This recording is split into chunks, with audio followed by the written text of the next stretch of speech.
Mais quel match surréal! Quel match, quel match, quel match! Quand je pense qu'on va également parler du Barça dans cette vidéo, le Barça vraiment, vraiment, vraiment malheureux. Je vais vous montrer avant tout, avant de parler de Real Las Palmas et de Getafe Barça, on va faire les 2 débriefs dans cette vidéo. Installez-vous bien, merci à vous d'être là, d'être présent, j'espère que vous allez bien. On va faire un point sur le classement. Ouais, le Real, passe la seconde. Le Real montre vraiment que, ouais, la Liga, c'est bien parti pour eux. C'est chaud, réel, de se dire qu'à l'instant T, mesdames, messieurs, le Real Madrid a 7 points de plus que le Barça. Alors, 7 points, on a vu pire, évidemment, dans la vie. Je pense que dans l'absolu, on peut toujours, espérer une remontada du Barça, même si là, le Real, en continuant ainsi, ce sera très, très, très, très compliqué. Je trouve cette saison trop bizarre parce que dans les faits, on a vu un Barça tellement, tellement, tellement fort cette saison, notamment dans les grands moments absolument légendaires et un Barça beaucoup moins bon. Bon, il y a aussi des faits de jeu assez importants, des choix aussi qui peuvent être plus ou moins compris et un Real, au contraire, qui en tant qu'équipe, a eu beaucoup plus de mal, mais qui revient à un très, très, très haut niveau. J'ai envie juste de vous montrer le classement de la Liga. J'étais parti chercher sur de la 13e journée à la 20e journée. C'est très très simple. Alors là, vous pouvez rajouter une victoire du Real Madrid parce que le match actuel n'a pas été considéré. Le Real, c'est 19 points. Le Barça, mesdames, messieurs, sur les 8 dernières journées, c'est 6 points. Une victoire, 3 nuls et 4 défaites en Liga pour le Barça. C'est fou, c'est chaud, alors qu'ils avaient fait un début absolument choquant. Bon, je voulais quand même faire ce point sur le classement. On va parler du Real dans un premier temps et ensuite le Getafe, Barça dans un second temps. Je vous invite à regarder, ce qui vous intéresse dans le sommaire de la vidéo et comme ça, tout le monde est très, très bien. Bref, Real Madrid-Las Palmas, mesdames, messieurs, j'ai rarement vu ça. Regardez le nombre d'occasions qu'a produit le Real Madrid, mais qu'est-ce qui s'est passé? Je vous jure, les gars, franchement, j'ai rarement vu ça. Pour vous dire, allez, un match où une équipe a beaucoup, beaucoup produit, c'est le match, PSG Saint-Étienne. Bon, le PSG a eu un énorme problème de finition, mais PSG Saint-Étienne, il y avait 4 XG, 8 grosses occasions, ce qui est énormissime. Si on enlève le penalty, dans le jeu, tu as 3,29 XG, bah, ce qui est vraiment énorme, vraiment, vraiment, vraiment beaucoup. Le Real en a eu 5,80 hors penalty, 5 XG. 5 XG hors penalty. Ce fut la fête, une leçon offensive de football. J'ai rarement vu cette saison le Real aussi fort offensivement. En vrai, bah, la dernière fois que j'ai vu le Real aussi bon offensivement, bah, c'était il y a pas si longtemps contre Celta Vigo, mais voilà, il y avait beaucoup, beaucoup moins, d'occasions créées. Il y avait également un but de Valverde assez dingue en prolongation, on s'en souvient. Voilà, il y avait un match, quand même assez compliqué du Real. Ils ont réussi à les faire craquer Celta en prolongation. Mais là, c'était un match qui collectivement était abouti où tu as produit un nombre d'occasions absolument choquant et où il y a eu un homme, et on va en parler, la renaissance. La renaissance. Là, on est en train de retrouver le Kylian qui avait eu des moments absolument choquants au Paris Saint-Germain, qui a pu avoir des moments absolument choquants en équipe de France. Le Kylian qui est, tueur, je sais même pas s'il est vraiment le plus tueur parce que mine de rien, beh, sur ce match-là, je crois qu'il rate quand même, quelques petites occasions. Alors il a combien? Il tire, 6 fois au final? OK, il tire 6 fois. Est-ce qu'il a 5 tirs cadrés sur 6? Bon, en tout cas, il a eu des occasions. Il a été excellent, excellent. C'est sûrement l'homme du match, avec Ceballos, que j'ai trouvé choquant. Regardez un petit peu. Ceballos a gagné le plus de duels, 12 duels gagnés dans le match pour Ceballos. Très, très, très choquant. Mais d'ailleurs, ce qui m'intéresse également sur ce match-là, c'est, de noter que le Real Madrid a gagné 4-1 en ayant énormément raté. Honnêtement, je vais être honnête avec vous, vous vous souvenez à l'époque, Ronaldo et cetera, il y avait des scores mais complètement irréels, pour le Real. Voilà, là je vous ai retrouvé ce match-là, un très bon souvenir je pense pour les, supporters madrilènes. Vous vous souvenez de ce genre de match? Real Madrid-Rayo, alors faites pas attention aux tirs cadrés, hein, ça c'est juste les stats qui sont pas à jour. Il y a eu 10-2 dans ce match-là, avec évidemment 2 cartons rouges du Rayo assez tôt dans le match, donc ça a vraiment aidé. Un quadruplé, de Gareth Bale, doublé de CR7, un petit but de Danilo et 3 triplés de Benzema. 10-2, Real Madrid-Rayo. Et je vais être honnête avec vous, il y avait un peu plus de finition, un peu moins de gros ratés, notamment de la part de Bellingham ou autre. Oui, oui, oui, ce match-là, le Real peut mettre 8, 9, voire 10 buts. Alors évidemment, maintenant, ça marche pas comme ça le football, il faut marquer et cetera. Je suis bien d'accord, il y a aussi un gardien adverse. Je sais même pas s'il a pu faire, beaucoup de d'arrêts. Ouais, 9 arrêts quand même. C'était un match vraiment à sens unique. J'ai même envie de vous montrer un petit peu au niveau des XG, regardez un petit peu, je suis parti voir tout à l'heure. C'est Bellingham qui a eu le plus d'occasions, en tout cas, de buts tranchantes dans ce match-là. Il a eu quasiment 2 XG. C'est énorme. Bah, d'ailleurs, c'est également le joueur qui a le plus raté d'occasions. Regardez ici, grande occasion manquée. Brahim Diaz en a raté une, Lucas Vázquez en a raté une et tout, mais lui, il en a raté 3. 3 grosses occasions manquées par Bellingham, qui étaient vraiment nettes, hein, notamment en fin de match. Ici, je pense, voilà, 83e. Regardez un petit peu, il balance le ballon un peu dans les airs, il y avait but sincèrement. Celui à la 90e, il y a eu un bel arrêt. Ouais, il aurait pu marquer même un doublé, Jude sur ce match-là. Et vous savez ce qui m'intéresse énormément, c'est ceci, les occasions créées. Et ça c'est une belle leçon parce je vais le développer rapidement. Qu'est-ce qu'on appelle dans le football les occasions créées? En fait, c'est très simple. Vous avez quelqu'un à la passe qui est chaud et qui fait des passes, qui te met dans des situations de frappe, de tir, potentiellement de but. Donc, à quel point tu es bon à la passe pour créer des occasions? En fait, c'est très simple. Voilà le joueur sur le terrain qui a créé le plus d'occasions sur ce match-là. C'est Kylian Mbappé. C'est pas étonnant parce qu'il y a un peu comment vous dire? Cette idée reçue, ce cliché un peu chelou, je sais pas pourquoi, comme quoi Kylian Mbappé n'est pas un joueur, bon à la passe, c'est ni un joueur égoïste et tout. Alors il a pu être égoïste par moment, mais par là, on entend que Kylian Mbappé n'est pas, contribuable au bien de son équipe par la passe. Je ne comprends pas ceci, sachant que c'est littéralement depuis qu'il joue en football professionnel, un des joueurs offensifs qui donne le plus d'occasions à ses coéquipiers. Et ce, à Monaco, au PSG ou en équipe de France. Il a toujours été très, très, très, très crucial dans les passes clés, dans les passes dangereuses qu'il peut apporter à son équipe. On l'a vu dans ce match-là, le jeu en remise, de Kylian Mbappé notamment dans l'intervalle et cetera, il était exceptionnellement bon. 5 occasions créées sur ce match-là. En XA, XA c'est l'expected assist, à quel point ta passe peut faire une passe décisive. Il est deuxième juste après Lucas Vázquez. C'est énormissime. On parle d'un match où Kylian Mbappé a mis un doublé, il a mis un triplé hors jeu, il aurait même pu mettre un quadruplé, où il a créé 5 occasions à la passe.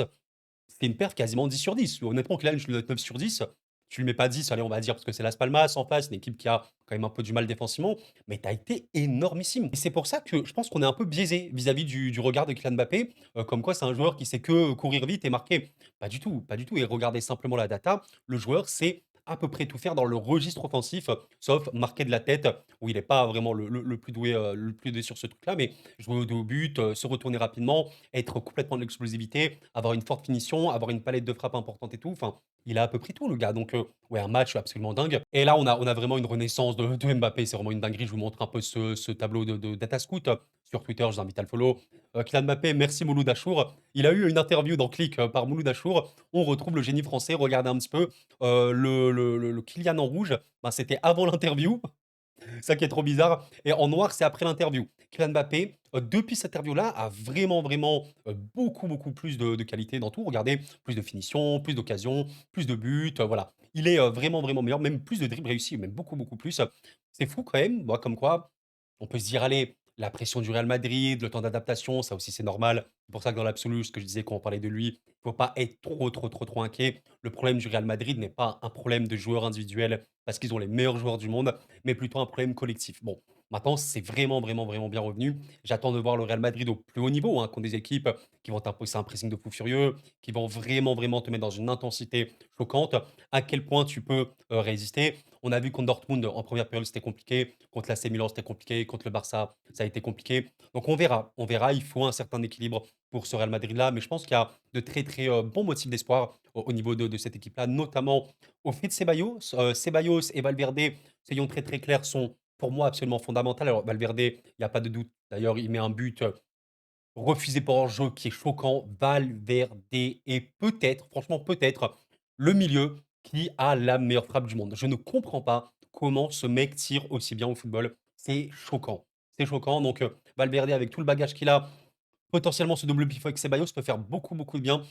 Honnêtement, on verra bien. Et ça qui est assez incroyable, c'est que là, il y a un match où Tchouaméni n'est pas là, où Tchouaméni peut faire des matchs assez compliqués ces derniers temps. Asensio, qui est pour moi un des défenseurs les plus rassurants du Real, c'était le plus rassurant, sachant qu'il est très jeune. Rudiger, pour moi, a fait un bon match. Mais Valverde, Ceballos, pour ton équilibre, ils sont extrêmement importants. Je pense que dans la tête des Madrilènes, ils doivent rester. Maintenant, dans les grands, grands matchs, est-ce que tu oses quand même Rodrigo, Bellingham, Mbappé, plus Vinicius? Là, Vinicius n'était pas là. C'est un peu chaud, parce qu'il faut vraiment que tu aies un double pivot exceptionnel et que tu aies des offensifs qui peuvent faire des replis, Bellingham, au niveau de tous les replis, de toute l'intensité, la densité du jeu qu'il peut avoir, il peut le faire. Rodrigo, je pense qu'il peut aussi le faire. Mais Vinicius plus Kylian Mbappé, on sait que ça fait partie des joueurs qui font le moins d'efforts défensifs. Voilà, je vais vous montrer le petit tableau également de Data Foot cette fois-ci. Vous pourrez regarder un peu les stats de Kylian Mbappé cette saison. Voilà, il y a des choses qui n'ont pas été trop bien, notamment au niveau de la finition. On l'a vu sur ce début de saison. Mais il a des voyants très très bleus. Cependant, il a beaucoup, beaucoup de mal, comme je disais, de la tête dans le performance des duels aériens, où il fait partie des pires joueurs malheureusement en Europe à son poste. 17e centile, il fait partie des 17% des joueurs les plus mauvais dans le duel aérien. On sait qu'il a beaucoup de mal. Et la présence défensive, il est littéralement à 1.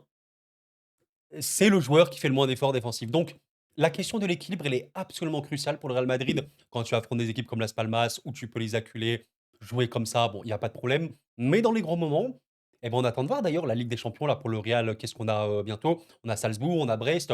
Ça devrait quand même aller. C'est pas les équipes qui mettent le plus de pression au monde. Quand même, Brest, je trouve que ça peut aller. Mais on verra. On verra. Je suis très, très curieux. Je serais intéressé, vous savez, par voir, on va dire, un milieu qui pourra arriver au Real Madrid en plus de Valverde, Ceballos, pour faire un trio, on va dire réellement au milieu de terrain. Et bah ouais, pourquoi pas imaginer Vinicius, Rodrigo. Vinicius sur le banc, ça me paraît fou, mais un des 4 offensifs sur le banc. Voilà, ça peut être mieux, je pense, pour l'équipe de l'équipe. Et il faut voir un petit peu quelles sont les ambitions du Real, parce que si tu veux gagner au plus haut niveau, il faut quand même avoir une équipe qui est solide, qui est équilibrée, par conséquent, il faut faire des choix. Nous verrons, mais ouais, clairement, on se base sur ce qui a pu se faire, récemment, bah, quand tu vois ce match-là contre le Barça, où tu as beaucoup, beaucoup, beaucoup trop de mal. Voilà, tu as Camavinga, Valverde, Camavinga qui aura eu un match assez compliqué, mais il y a pas de il y a pas d'équilibre. L'équipe, elle est scindée en 2. Tu vois vraiment qu'il y avait un peu Valverde au milieu et c'est à peu près tout. Bon, là d'ailleurs, Ceballos était rentré à la 46e, mais même, tu sens quand même que Ceballos, Valverde, aussi fort soit-il, ils ne peuvent pas gérer à eux 2, l'équilibre de l'équipe complète. C'est vraiment un travail collectif, les replis, les bons alignements et quand tu as Vini plus qu'Mbappé qui ne défendent pas, ça peut être trop compliqué. Donc on verra les choix d'Ancelotti. Moi, j'ai hâte de voir aussi l'après Ancelotti. Il y aura forcément un coach, qui arrivera et qui fera des efforts conséquents. Mais voilà, pour conclure, parce que j'ai beaucoup parlé sur ce match-là, très, très, très bon match du Real, franchement un des meilleurs de la saison. Si c'était le meilleur, exceptionnel littéralement. Il y a pas un joueur qui a été, mauvais honnêtement. Allez, Brahim, il a fait peut-être un début de match un peu compliqué, je l'ai trouvé un peu comme ci comme ça. Bon après, je l'ai vraiment trouvé heureux, vraiment bon. Bon, globalement, j'ai pas grand-chose à dire. Garcia. Thibaut Courtois, il aura pas eu, grand-chose à faire et ouais, match des offensives, Rodrigo, top, top, top, top, top, niveau magnifique. D'ailleurs, je viens de voir 100% de passes réussies pour lui. Waouh! Pour un joueur offensif, c'est vraiment une belle dinguerie. Fran, OK, Vasquez vraiment OK également. Il a créé pas mal d'occasions, Vasquez. Mbappé de malade mental, exceptionnel match de Kylian Mbappé. Le Real, peut-être, a déjà plié la Liga, on verra bien, mais c'est assez exceptionnel. Et je voulais quand même, parce que c'est important, parler du Barça qui est très, très, très malheureux. Voilà, comme on l'a dit tout à l'heure, mesdames, messieurs, le Barça, les 8 derniers matchs de Liga, 6 points seulement. Quel dommage, parce que quand je vois ce Barça-là, quand je vois ce Barça, cette équipe, notamment contre le Real, et je me dis: «Mais qu'est-ce que c'est que cette équipe de fou?» Quand je vois le Barça, voilà, ce qu'ils ont pu montrer même contre le Bayern et cetera, incroyable. Mais je vais pas dire que c'est un Barça qui est fort contre les forts, faible contre les faibles, parce que pour moi, le Barça n'est pas faible contre les faibles. Entre guillemets, les faibles, vous avez compris.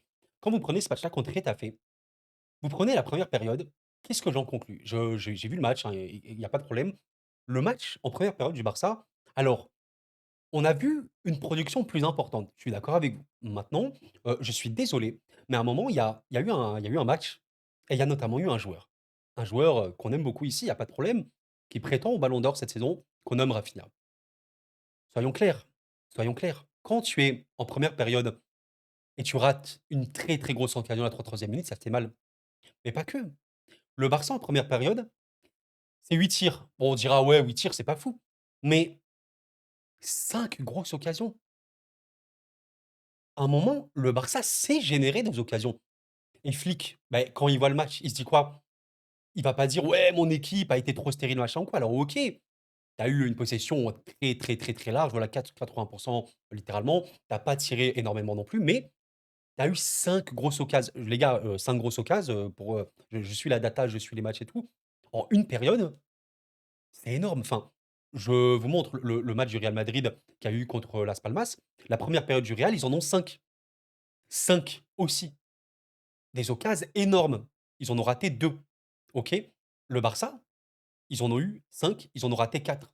Alors, pour être un peu plus honnête quand même, sur les, 5 occasions, il y en a quand même certaines de Koundé. Parce qu'il y a un moment où il se bloque contre le gardien et après il arrive à marquer, donc voilà, c'est vrai. Mais rien que le fait que tu aies Rafinha qui rate et je crois même Lewandowski, hein, qui aura raté, un vrai moment. Ouais, voilà, sur coup de pied arrêté à la 41e minute, Lewandowski te rate un truc, vraiment, il frôle le poteau. C'est des occasions ratées. Donc moi, c'est un peu l'analyse que j'ai sur la première période du Barça. Équipe qui, OK, a été un peu dans la position stérile. Il y avait un bloc Retafe qui est vraiment une équipe affreuse à affronter. Franchement, je n'aime pas cette équipe, les gars. Je déteste cette équipe. La voir jouer, c'est très, très compliqué. Donc voilà, il y a eu, un problème de productivité. Cela dit, tu as été tranchant à 3 gros moments. Koundé, Rafinha, Lewandowski. Koundé a mis son but. Match énorme. Koundé exceptionnel cette saison. Lewandowski et Rafinha ne l'ont pas mis. Et à un moment, le Barça compte vraiment sur ça. La seconde période, par contre, je suis d'accord avec vous.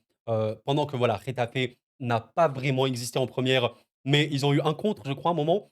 C'est même pas un contre, une sorte de transition, voilà, que ça fait petit 1-2 machin, petit jeu en triangle, ils ont réussi ça. Une grosse occasion, ils l'ont mis. C'est affreux. La seconde période, là, je suis d'accord avec vous, ça n'a pas été. Là, ça n'a vraiment pas été pour le Barça, qui regardez un petit peu ici. La ligne de frappe du Barça, ils ont énormément tiré extérieur dans la surface, ce qu'ils n'ont pas trop l'habitude de faire. 2 petits tirs cadrés pour le Barça en seconde, une seule grosse occasion. Et là, malheureusement, le Barça est tombé contre la chose qu'on aime le moins dans le football, bloc bas, qui font rien. Voilà, une équipe de Getafe qui ferme le jeu complètement, qui littéralement 56 passes réussies. S'il vous plaît, 56 passes pour, Getafe, 305 pour le Barça. Donc c'est très, très, très compliqué de battre un bloc bas. Pour réussir à déséquilibrer un bloc bas, qu'est-ce qu'il faut faire? Il faut bien jouer dans les combinaisons, dans les petits espaces, des 1-2, des gens en triangle rapidement, beaucoup de mouvements, pas de déchets techniques. C'est un peu tout ce qui a manqué au Barça. Il faut le dire, il y a eu, un Barça compliqué, on va dire, au niveau du jeu, même Lamine Yamal qui, nous a habitués à vraiment, vraiment mieux. Il a beaucoup, beaucoup trop tenté extérieur surface, pas assez de combinaisons. Rafinha malheureusement, il aura eu en plus je crois une autre, peut-être une dernière occasion en seconde, plus ou moins bonne. Ouais, voilà, c'est celle-là. Ça, je m'en souviens, voilà, c'était la grosse occasion, du Barça en seconde période, 83e minute. Après, une occasion qui aurait pu être faite, je crois que c'était une passe de Lamine d'ailleurs, la grosse occasion du Barça. C'est terrible et j'ai franchement, c'est ce qui est dingue avec ce Barça-là, c'est que ils sont forts sincèrement. Mais est-ce qu'il y a un problème de motivation dans ce genre de match à l'extérieur et tout? Peut-être que l'équipe repose trop sur la finition et on va dire sur les joueurs titulaires parce qu'il y a une vérité. Vous voyez, cette composition qu'on voit là pour le Barça, bah, c'est une compo qu'on voit quand même globalement, c'est toujours la même à peu près, notamment au niveau des offensifs, c'est rare que ça change. Alors Olmo n'était pas présent, Olmo qui avait fait un match assez dingue, hein, le match contre Betis, était excellent, franchement excellent. Voilà, c'était même pas le plus gros match au niveau de la productivité ni rien, mais 5-1 parce qu'il y a eu énormément de finitions, il y a eu, vraiment beaucoup, beaucoup, beaucoup de buts, compliqués à mettre quand tu vois celui de Ferran, sur corner notamment. Voilà, il est compliqué. Enfin, un Barça réaliste et ce Barça, je pense, repose vraiment, vraiment sur ça, sur le réalisme et c'est une vérité. Quand tu regardes les matchs qu'a eu le Barça où ils n'ont pas gagné, bah, ici, par exemple, Barça-Atlético Madrid, un match où le Barça est excellent, tu as 7 grosses occasions, tu en rates 6. L'Atlético met 2 buts sur quasiment rien. Vous voyez un peu l'idée? Et c'est un peu l'histoire de ce Barça-là. Ça peut être exceptionnel dans le jeu, dans la finition, mais comme ça peut être beaucoup moins bon. Real Betis, alors là, je crois que c'est un match, ça botte un peu, tu prends un but à la toute fin, tu as été quand même bougé. Je pense que le Barça peut un peu souffrir de pression parce que c'est une équipe très, très, très offensive. Donc quand il y a un peu de pression, ça peut être compliqué pour certains joueurs. C'est dur pour le Barça. Alors, est-ce que je suis alarmiste? Est-ce que je suis alarmiste? Dans les faits, il y a 7 points de retard. Dans les faits, OK? 7 points de retard, on a vu pire. Disons que si tu arrives à gagner tous tes matchs et que le Real, bah, on peut espérer, une petite, défaite ou un petit nul par-ci par-là, tu peux remonter. Tu dois par contre, là ça me paraît très, très clair, je ne sais pas trop quand ce sera, je vais essayer de chercher ça très, très rapidement. Tac, tac, tac, voilà, le 11 mai, peut-être que ce sera un match crucial. Le 11 mai, tu dois alors en plus je crois que ce sera la maison, au Camp Nou. N'hésitez pas à me dire si ce sera au Camp Nou 11 mai, mais tu dois absolument battre le Real Madrid. On verra bien, mais c'est forcément très frustrant. Je me mets à la place des supporters et surtout, voilà, quand tu sors d'un match contre Getafe, j'ai même vu qu'il y avait, des problèmes de racisme vis-à-vis de Baldé et tout. Enfin, Vinicius, Baldé, en Serie A, il y a eu quoi? Lukaku, machin et tout. Qu'est-ce que vous voulez? C'est malheureux, ça ça n'évoluera jamais tant que les instances ne feront rien et tout. Enfin bref, c'est très, très malheureux. Donc c'est ouais, scénario un peu cauchemar pour le Barça. Une seule victoire sur les 8 derniers matchs. Très, très compliqué. Mais voilà, je ne vais pas enterrer ce Barça-là parce que je pense que c'est une équipe qui est très dépendante de sa finition, qui est dépendante de ses joueurs titulaires. Peut-être qu'il y aurait, un meilleur turnover à faire côté, le Flick. Je rappelle aussi que c'est une équipe qui, mine de rien, a beaucoup de jeunes. Donc avoir de la régularité chez les jeunes tout le temps, c'est compliqué, même si je trouve que Pedri aura fait vraiment un bon match. Il faut voir la suite. Je vais pas être le plus pessimiste non plus, mais forcément, c'est inquiétant de se dire que le Barça a ce «paradoxe» entre guillemets de lâcher des points.